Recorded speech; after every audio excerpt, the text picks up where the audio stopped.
ಎಲ್ಲರಿಗೂ ನಮಸ್ಕಾರ. Welcome to Sunita's world. ನಾನಿವತ್ತು ಸಮೋಸವನ್ನು ಮಾಡ್ತಾಯಿದ್ದೀನಿ. ಹಾಗೆ ಇಲ್ಲಿ ಒಂದು ದೀಪ ಹಚ್ಚಿಟ್ಟಿದ್ದೀನಿ. ಈರುಳ್ಳಿಯಲ್ಲಿ ಮಧ್ಯ ಹೋಲ್ ಮಾಡಿ ಅದಕ್ಕೆ ಎಳ್ಳೆಣ್ಣೆ, ಸಾಸಿವೆ ಎಣ್ಣೆ, ಕರ್ಪೂರ ಹಾಗೂ ಲವಂಗವನ್ನು ಹಾಕಿ ಒಂದು ದೀಪ ಹಚ್ಚಿದ್ದೀನಿ. ಸಂಜೆ ಹೊತ್ತಲ್ಲಿ ಈ ದೀಪವನ್ನು ಹಚ್ಚೋದ್ರಿಂದ ಸೊಳ್ಳೆಗಳು ಬರೋದಿಲ್ಲ. ತುಂಬ ಅದರ ವಾಸನೆಗೆ ತುಂಬ ಸೊಳ್ಳೆಗಳು ಕಮ್ಮಿ ಆಗ್ತದೆ. ಈಗ ಡೆಂಗ್ಯೂ ಇರೋದ್ರಿಂದ ಇದನ್ನು ಹಚ್ಚಿ ನೋಡಿ ಒಮ್ಮೆ. ಹಾಗೆ ನಾನು ಸಮೋಸವನ್ನು ಮಾಡಿದ್ದೀನಿ. ತುಂಬ ಚೆನ್ನಾಗಿ ಬಂದಿದೆ. ತುಂಬ ರುಚಿಯಾಗಿ ಗರಿ ಗರಿಯಾಗಿ ತುಂಬ ಚೆನ್ನಾಗಿ ಬಂದಿದೆ. ಒಂದು ಸರಿ ಈ ಸಮೋಸವನ್ನು ನಾನು ಮಾಡಿರೋ ರೀತಿಯಲ್ಲಿ ಟ್ರೈ ಮಾಡಿ ನೋಡಿ. ತುಂಬ ರುಚಿಯಾಗಿರುತ್ತೆ. ಹಾಗೆ ಈ ವಿಡಿಯೋ ಏನಿದೆ ಇದು ರಿಕ್ವೆಸ್ಟೆಡ್ ವಿಡಿಯೋ ಆಗಿದೆ. ನನ್ನ ವ್ಯೂವರ್ ಒಬ್ಬರು ಕೇಳಿರೋದ್ರಿಂದ ನಾನು ಮಾಡಿದ್ದೀನಿ. ಇಲ್ಲಿ 5 ರೆಡ್ ಚಿಲ್ಲಿಯನ್ನು ತೊಗೊಂಡಿದ್ದೀನಿ. ಹಾಗೆ 1 ಚಮಚ ಜೀರಿಗೆಯನ್ನು ತೊಗೊಂಡಿದ್ದೀನಿ.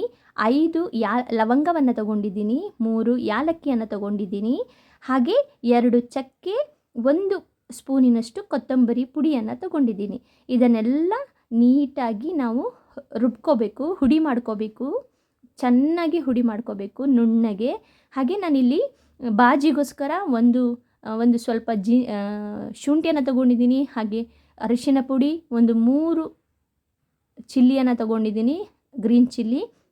ಹಾಗೆ ಒಂದು ಬಿಗ್ ಸೈಜಿದು 2 ಈರುಳ್ಳಿಯನ್ನು ತೊಗೊಂಡಿದ್ದೀನಿ. ಹಾಗೆ ಬಟಾಣಿಯನ್ನು ನಾನು ಬೇಯಿಸಿಟ್ಕೊಂಡಿದ್ದೀನಿ. ಇದು ಸ್ಮ್ಯಾಶ್ ಆಗೋ ರೀತಿ, ಫುಲ್ ಕಂಪ್ಲೀಟ್ ಸ್ಮ್ಯಾಶ್ ಅಲ್ಲ, ಸ್ವಲ್ಪ ನೀಟಾಗಿ ನಾವು ಹಿಂಗೆ ಒತ್ತಿದಾಗ ಪ್ರೆಸ್ ಮಾಡಿದಾಗ ಅದು ಈ ರೀತಿ ಬರಬೇಕು. ಈ ಥರ ತೊಗೊಂಡು ಹಾಗೆ ಆಲೂಗಡ್ಡೆಯನ್ನು ಬೇಯಿಸಿಟ್ಕೊಂಡಿದ್ದೀನಿ. ಅದಕ್ಕೆ ಸ್ವಲ್ಪ ಕರಿಬೇವಿನ ಎಲೆಗಳನ್ನ ಹಾಕಿ ಬೇಯಿಸಿಟ್ಕೊಂಡಿದ್ದೀನಿ. ಈಗ ನಾನು ಮಸಾಲೆಯನ್ನು ಫ್ರೈ ಮಾಡ್ಕೊತಾ ಇದ್ದೀನಿ. ಒಂದೊಂದನೇ ಹಾಕಿ ನೀಟಾಗಿ ಫ್ರೈ ಮಾಡ್ಕೊಳ್ತಾ ಇದ್ದೀನಿ. ಎಲ್ಲ ಏನು ಮಸಾಲೆಯನ್ನು ನಾನು ಇಟ್ಕೊಂಡಿದ್ದೀನಿ ಅದೆಲ್ಲವನ್ನು ಹಾಕ್ತಾಯಿದ್ದೀನಿ. ಯಾಲಕ್ಕಿ ಆಗಿರ್ಬೋದು, ಜೀರಿಗೆ, ಹಾಗೆ ಕೊತ್ತಂಬರಿ ಪುಡಿಯನ್ನು ಹಾಕಿ ನೀಟಾಗಿ ನಾನು ಫ್ರೈ ಮಾಡಿಕೊಂಡು ಹುಡಿ ಮಾಡಿ ಇಟ್ಕೊಂಡಿರ್ತೀನಿ.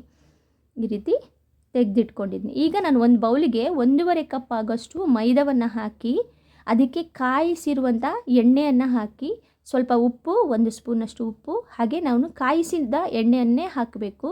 ಆಗಲೇ ಅದು ಚೆನ್ನಾಗಿ ಬರೋದು. ಎಣ್ಣೆ ಎಳ್ಕೊಳ್ಳಲ್ಲ, ನಾವೇನು ಕಾಯಿಸುವಾಗ ಎಣ್ಣೆ ಎಳ್ಕೊಳ್ಳಲ್ಲ. ಈ ರೀತಿ ನೀಟಾಗಿ ಫಸ್ಟು ನಾವು ಆ ಎಣ್ಣೆಯಲ್ಲೇ ನಾವು ಸರಿಯಾಗಿ ಮಿಕ್ಸ್ ಮಾಡ್ಕೋಬೇಕು. ನಾವು ಈ ಥರ ಕೈಯಲ್ಲಿ ಹೀಗೆ ಮಾಡಿದಾಗ ಅದು ಉಂಡೆ ಕಟ್ಟಲಿಕ್ಕೆ ಬರಬೇಕು. ಈಗ ಅದಕ್ಕೆ ಸ್ವಲ್ಪನೇ ನೀರು ಹಾಕಿಬಿಟ್ಟು ಈ ರೀತಿ ನಾವು ಡಫನ್ನು ರೆಡಿ ಮಾಡ್ಕೋಬೇಕು. ನೋಡಿ ಕಾಣಿಸ್ತಿದೆಯಲ್ಲ, ಇದಕ್ಕೆ ಸ್ವಲ್ಪ ಎಣ್ಣೆ ಹಾಕಿಬಿಟ್ಟು ನಾನು ಸೈಡಲ್ಲಿ ಮುಚ್ಚಿಡ್ತೀನಿ. ಒಂದು ಕಾಲು ಗಂಟೆ ಇಲ್ಲ ಅರ್ಧ ಗಂಟೆನಾದರೂ ನಡೆಯುತ್ತೆ. ಚೆನ್ನಾಗಿ ಇಡಬೇಕು. ಈಗ ಇನ್ನೊಂದಕ್ಕೆ ಬಾಜಿ ಮಾಡ್ಕೊಳ್ಳಿಕ್ಕೆ ನಾನು ಒಂದು ಕಡಾಯಿಗೆ 2 ಸ್ಪೂನಷ್ಟು ಎಣ್ಣೆ, ಶುಂಠಿ, ಹಸಿಮೆಣಸಿನ್ಕಾಯಿ ಎಲ್ಲ ಹಾಕಿ ನೀಟಾಗಿ ಮಿಕ್ಸ್ ಮಾಡ್ಕೊತಿದ್ದೀನಿ. ಅರಿಶಿನ ಪುಡಿ ಕೂಡ ಹಾಕ್ತಾಯಿದ್ದೀನಿ. ಈ ರೀತಿ ನೀಟಾಗಿ ಫ್ರೈ ಮಾಡ್ಕೋಬೇಕು. ಅದಕ್ಕೆ ನಾನು ಕಟ್ ಮಾಡಿಟ್ಕೊಂಡಂಥ ಈರುಳ್ಳಿಯನ್ನು ಕೂಡ ಹಾಕಿ ನೀಟಾಗಿ ಫ್ರೈ ಮಾಡ್ತಾಯಿದ್ದೀನಿ. ಚೆನ್ನಾಗಿ ಬರುತ್ತೆ ಬಾಜಿ ಅಂತೂ. ಈ ಥರ ಮಾಡಿ ನೋಡಿ ಒಂದ್ಸರಿ, ತುಂಬ ಚೆನ್ನಾಗಿ ಬರ್ತದೆ. ಸಂಜೆ ಹೊತ್ತಿನಲ್ಲಿ ಸ್ನ್ಯಾಕ್ಸ್ ತಿನ್ನೋದಂದ್ರೇ ತುಂಬ ಇಷ್ಟ ಆಗಿಬಿಡುತ್ತೆ. ಈಗ ಅದಕ್ಕೆ ಒಂದು ಸ್ವಲ್ಪ ಉಪ್ಪನ್ನು ಹಾಕಿ ನೀಟಾಗಿ ಕಲಿಸ್ಕೋಬೇಕು.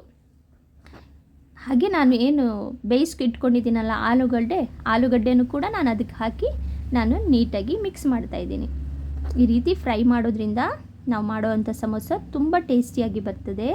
ಹಾಗೆ ಬೇಯಿಸ್ಕೊಂಡಂಥ ಹಸಿರು ಬಟಾಣಿಯನ್ನು ನಾನು ಹಾಕ್ತಾಯಿದ್ದೀನಿ.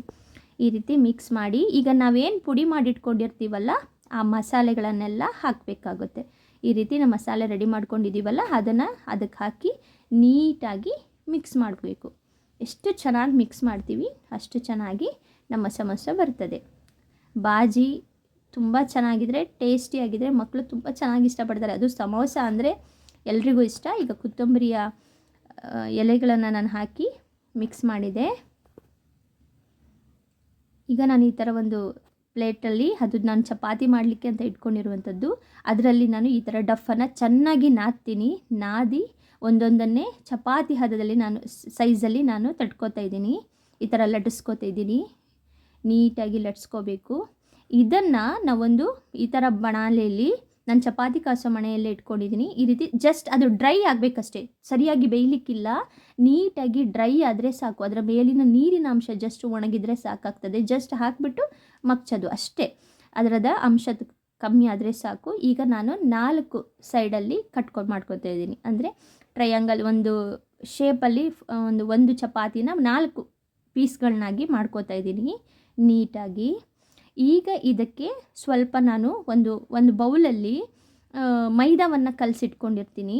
ಯಾಕಂದರೆ ಮೈದಾ ಒಂದು 2 ಸ್ಪೂನು ಮೈದಾನ ನೀರಲ್ಲಿ ಕಲಸಿಟ್ಕೊಂಡ್ರೆ ಅದು ಅಂಟು ರೂಪದಲ್ಲಿರ್ತದೆ. ಈ ರೀತಿ ನಾವು ಕೋನ್ಗಳನ್ನ ಮಾಡಿ ಅದನ್ನು ಅಂಟಿಸ್ಬೋದು ನೀಟಾಗಿ. ನೋಡಿ ನಾನು ಏನು ಮಾಡ್ತಿದ್ದೀನಿ, ಅದಕ್ಕೆ ಹಚ್ತಾ ಇದ್ದೀನಿ, ನೀಟಾಗಿ ಅಂಟಿಸ್ಕೋಬೋದು. ಪ್ರತಿಯೊಂದನ್ನು ನಾವು ಏನು ಮಾಡ್ಕೋಬೇಕು, ಫಸ್ಟು ಕೋನ್ಗಳಾಗಿ ರೆಡಿ ಮಾಡ್ಕೋಬೇಕು.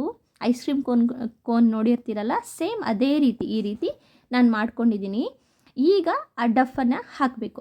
ಏನಿದೆ ನಾವು ಮಾಡ್ಕೊಂಡಂಥ ಮಸಾಲೆನ ಇದು ಕೋನ್ಗಳಿಗೆ ಹಾಕಬೇಕು. ನೀಟಾಗಿ ಸ್ಪೂನಲ್ಲಿ ಒಂದೊಂದೇ 1 ಸ್ಪೂನು 1.5 ಸ್ಪೂನಷ್ಟು ಸಾಕಾಗ್ತದೆ.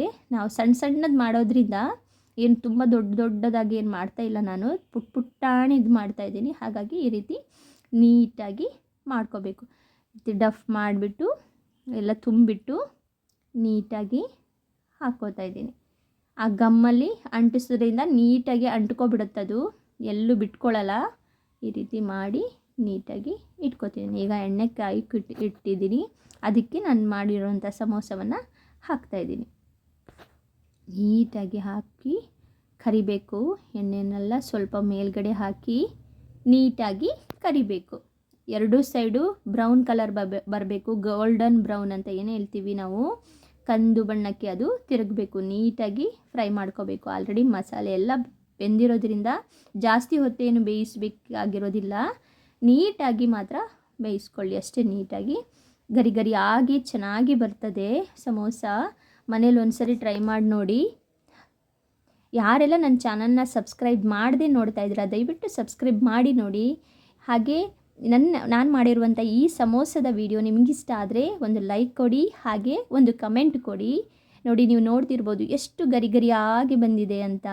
ಒಳಗಡೆ ಮಸಾಲೆ ಎಲ್ಲ ಒಂಥರ ರಸ ಥರದಲ್ಲಿ ಕಾಣಿಸ್ತಿದೆ. ಅದಕ್ಕೆ ಒಂದು ಸಾಸ್, ಟೊಮೆಟೊ ಸಾಸ್ ಅಥವಾ ಯಾವುದಾದ್ರೂ ಸಾಸ್ ಹಾಕ್ಕೊಂಡು ತಿನ್ಬೋದು. Thanks for watching.